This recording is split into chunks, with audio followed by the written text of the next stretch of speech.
Kalau saya lihat sih gini ya, hal paling gampang sih ya tentunya coaching sama saya. Betul ya. Paling gampang karena udah langsung tahu nih apa yang perlu diperbaiki ya. Ya, dan hal kedua yang Mm-mm. lebih gampang Mm-mm. lagi adalah ya sebenarnya kita lihat lah kompetitor-kompetitor kita. Contoh kayak kita buka warung kita nggak jalan gitu. Mm-mm. Dulunya rame, tapi tiba-tiba ada tetangga sebelah yang bikin lebih rame lagi, customer kita lari ke sana. Iya.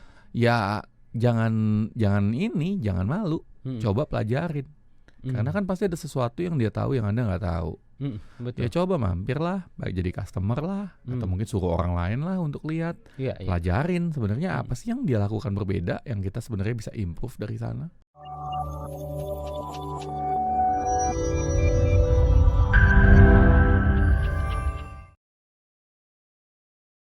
Ini juga kalau ngomongin soal tadi bagaimana representatif komunikasinya misalnya baik nih coach untuk bisa menyampaikan produknya bagus nih, punya keunggulannya A, B, C dan D gitu. Tadi juga salah satu yang penting adalah bagaimana kita punya gestur, punya body language. Betul. Karena badan kita kan berbicara ya coach, Yes. sama lawan bicara kita. Nah ini juga gimana body language nih kadang jadi satu tantangan bagi para sales untuk bisa ngatur. Ngomongnya bisa diapalin coach, lalu materi-materinya bisa dipelajari, tapi kadang groginya ini susah nih. Ya coach, jadi saya punya barang, handphone, ini kan susah nih coach dikontrolnya. Gimana belajarnya? Simple, latihan.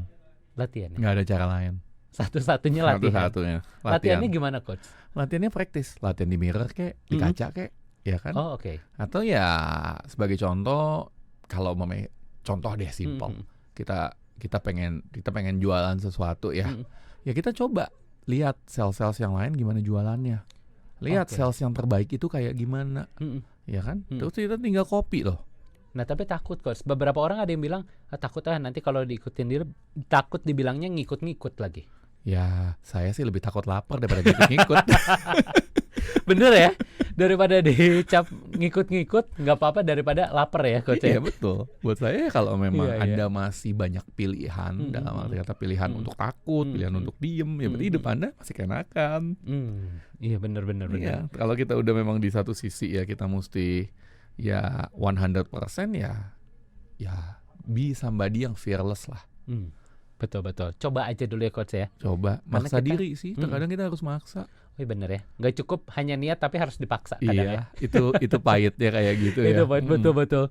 Nah coach, mungkin juga untuk para pengusaha nih coach, udah banyak mencoba berbagai cara di tahun 2025 ini. Saya udah coba masuk ke dunia digital, udah coba untuk membuat konten. Dia juga sudah coba misalnya bagaimana melakukan telemarketing misalnya untuk bisa meningkatkan sales mereka. Nah, buat para brand-brand yang eksisnya sudah lama, ini kan perlu adaptasi yang jauh lebih extra miles ya dibandingkan dengan brand yang baru aja launching udah langsung adaptasi dengan keadaan market yang seperti ini. Buat UMKM mungkin yang udah lama nih eksis di pasar dan mereka pengen meningkatkan sales mereka supaya jadi super sales di tahun 2025 ini. Apa yang perlu diperhatikan coach? Kalau saya lihat sih gini ya, hal paling gampang sih ya tentunya coaching sama saya. Betul ya. Paling gampang karena udah langsung tahu nih apa yang perlu diperbaiki ya. Ya, dan hal kedua yang lebih gampang lagi adalah ya sebenarnya kita lihat lah kompetitor kita. Contoh kayak kita buka warung kita nggak jalan gitu. Dulunya rame, tapi tiba-tiba ada tetangga sebelah yang bikin lebih rame lagi, customer kita lari ke sana. Iya. Ya jangan malu, coba pelajarin.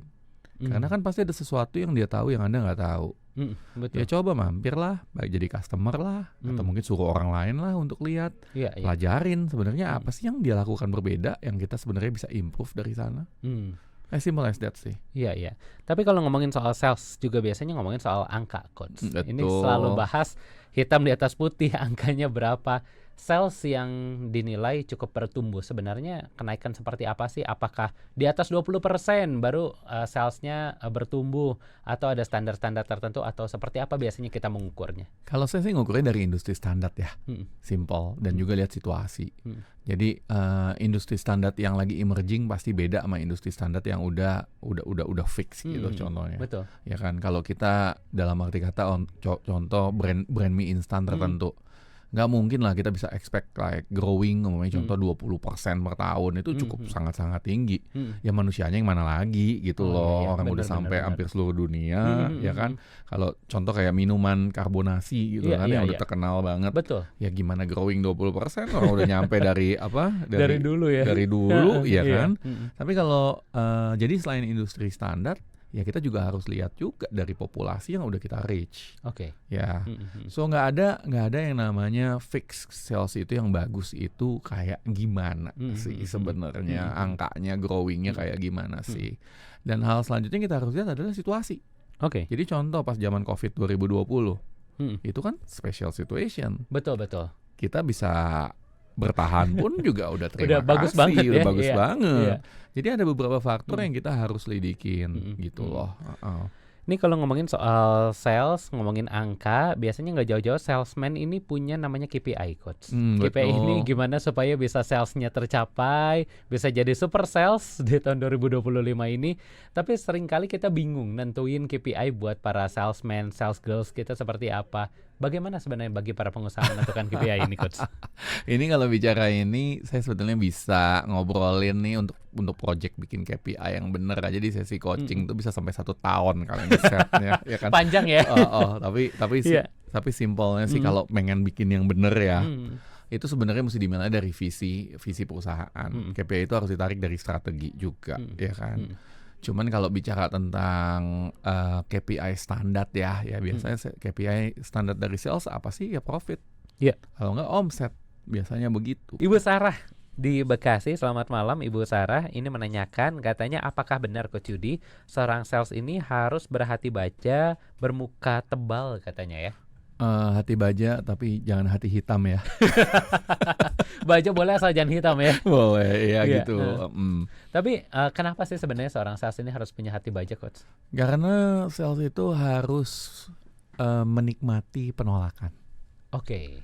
Menikmati penolakan dan menerima penolakan itu sebagai suatu proses pembentukan diri untuk menjadi lebih baik.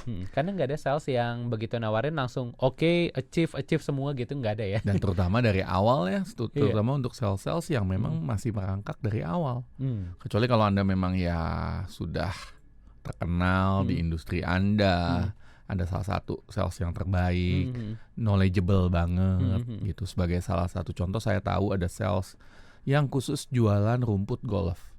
Oh iya, Coach? Nggak ada. Jadi pupuknya itu khusus gitu loh untuk golf tertentu. Sangat spesifik ya? Sangat spesifik dan very knowledgeable. Iya. Jadi ya buat dia hampir semua tempat golf yang disamperin itu pasti closing. Karena knowledge-nya tadi. Karena knowledge-nya dan reputasi dia yang memahami bagaimana caranya memperbaiki masalah-masalah di lapangan golf. Oh iya, betul. Nah, ini juga ada pertanyaan dari Ibu Rini di Jakarta. Ini menanyakan soal tadi katanya sales harus bisa maintain relationships katanya. Betul. Dengan customernya.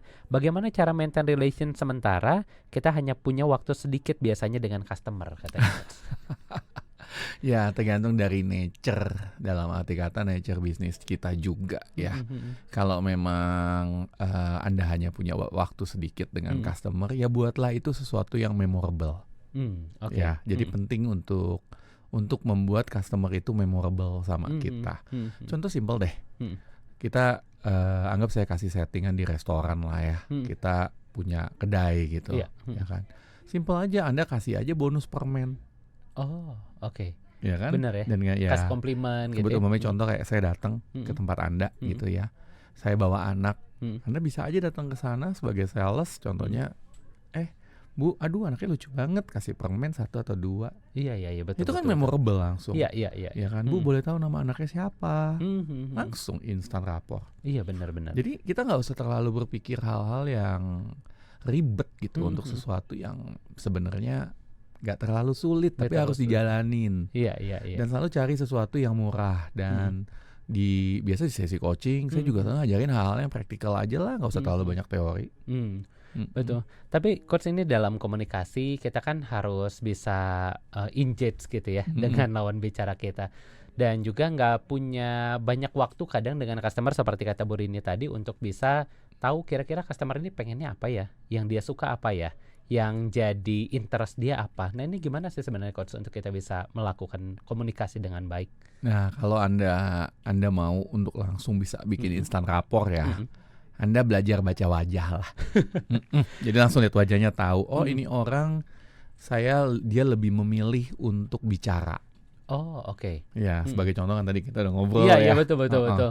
Ada beberapa orang yang lebih memilih untuk bicara daripada ngedengerin kita. Mm-mm. Karena kalau kita nggak membiarkan dia bicara, kita nggak membiarkan dia bertanya, dia nggak bakal beli, Nggak akan closing ya. nggak bakal closing. Dan itu dilihat dari bentuk bibirnya, Oke. contohnya. Atau ada orang yang tertentu yang perlu mengerti prosedurnya, Oh oke. ya kan? Dan itu kita bisa lihat dari bentuk jidatnya atau bentuk Oh, kepalanya. Oh, berarti dia step by step nih, dia harus diterangin Oh dulu. sampai sedetail itu ya? Iya. Atau ada beberapa orang yang terkadang maunya langsung tahu to the point aja, ujungnya apa sih? Oh iya benar-benar. Diterangin terlalu lama. Terkadang ada beberapa sales, ya saya nggak sebut sales apa ya, Iya. kesehatan atau apa gitu, yang kepanjangan gitu ngomongnya, ya kan? Kayak kok nerangin satu hal aja setengah jam, ya memang sih prosedurnya begitu, SOP-nya Begitu. seperti itu, ya kan? Tetapi kan beberapa orang nggak membutuhkan informasi sedemikian banyak.